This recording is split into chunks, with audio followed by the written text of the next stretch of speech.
Let's bring in our panel of guests. Alex Gray is a former National Security Council Chief of Staff and Deputy Assistant to the President, and Alireza Ja'farzadeh. He is the Deputy Director for the National Council of Resistance of Iran. Thank you so much, both of you, for joining us. Alireza, let's start off with you.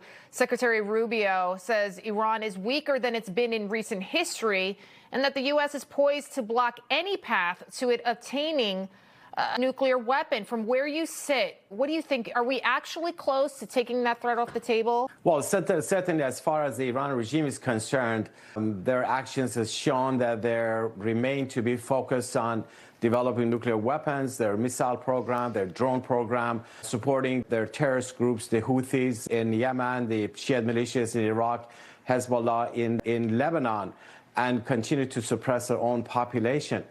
But there's a bigger reality also at the same time that this regime is much weaker. They have lost much of their clout in the region. Inside Iran, they have faced several rounds of major uprisings since 2018, confronting the regime. And also the population have come to the conclusion that it's not enough to just do the protest against the regime. You need to confront the Revolutionary Guards. That's why 5 days before the U.S. attacked Iran, the main opposition, the MEK, that exposed all the major nuclear sites of Iran, waged an assault on the headquarters of Khamenei using 250 of their members, clearly showing that it's the Iranian people who want the Ayatollahs out.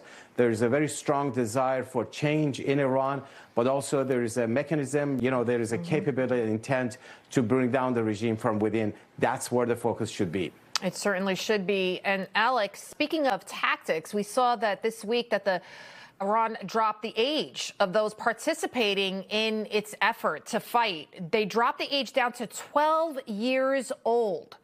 What does that tell you? Well, that's what happens when regimes are on their last legs. I mean, you look at what happened in Nazi Germany at the end of 1945. They were bringing in children as a last line of defense. This is what desperate totalitarian regimes do in the moment of collapse. And I think that it's a further evidence that what has been the most successful American military operation since the first Gulf War is having its intended effect. The metrics that the president set for success, destructions of missiles, drones, proxies, anti-ship cruise missiles, you go down the list of what the president said we are trying to accomplish, we have accomplished or exceeded almost all of those metrics. And now the question is, what can we do to make sure, as Secretary Rubio said, that we do not have to deal with a crazy, insane, unmoored from reality regime once we finish this operation and the Middle East no longer has to deal with the bully that has plagued it for the last 45 years. So, Alireza, let's take a wider look at what's going on regarding the critical Strait of Hurmuz. I want you to take a listen to what Marco Rubio had to say about the next steps in dealing with that situation. I did describe to our allies, however, that immediately after this thing ends and we're done with our objectives, one of the immediate challenges we're going to face is an Iran that may decide that they want to set up a tolling system in the Straits of Hormuz. Not only is this illegal, it's unacceptable, it's dangerous to the world, and it's important that the world have a plan to confront it. What do you think about what he said there, sir? Well, certainly this is the DNA of the Iran regime. Was built since day one on terrorism, weapons of mass destruction, threatening their neighbors, killing their own population. So I'm not surprised, especially as Alex said, this is a very weak regime, very desperate regime. But at the end of the day, if we really want to see peace in the Middle East, peace in the region, if we want to see the Strait of Hormuz open to everybody, to free flow of all, we need to see an end to the rule of the clerics in Iran. And of course, that's the responsibility of the people of Iran. And that's why I think the focus simultaneously should be on those who on the ground who have been fighting for 47 years against the Iran regime, wanting to bring down the dictatorship. The organized opposition is actually led by a woman, Mrs. Rajavi, who called for a provisional government and promised to set up for free and fair elections within 6 months after the fall of the Ayatollahs.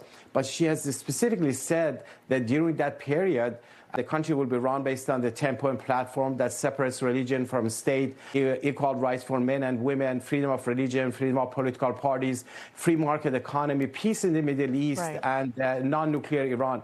That's the kind of Iran you need to see in order to see an end to the threat that the whole region is actually facing.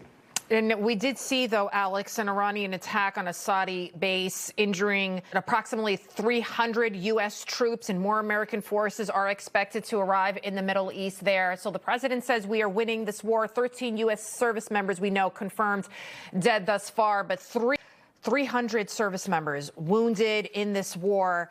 Again, the concern is we do not want a protracted conflict. So how confident are you that this will be wrapped up sooner rather than later? Well, obviously, every casualty, whether it's wounded or, God forbid, killed, is something that weighs on all of our hearts. And I know it weighs on President Trump's heart, especially. Look, it's obviously imperative that we end this conflict quickly. I think President Trump has accomplished the operational goals that he set out to, as I said. I think now, as Alireza mentioned, it is in the hands of the Iranian people to determine their future. And they have the best opportunity in 47 years to have the freedom and to have the liberty that they want.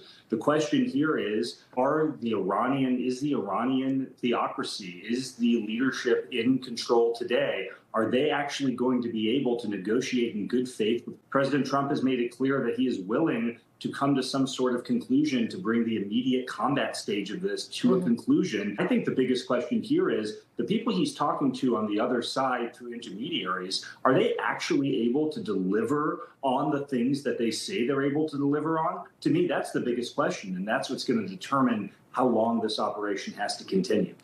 We got to leave it right there. Thank you both. Thank you so much. Always a pleasure. Thank you. All right.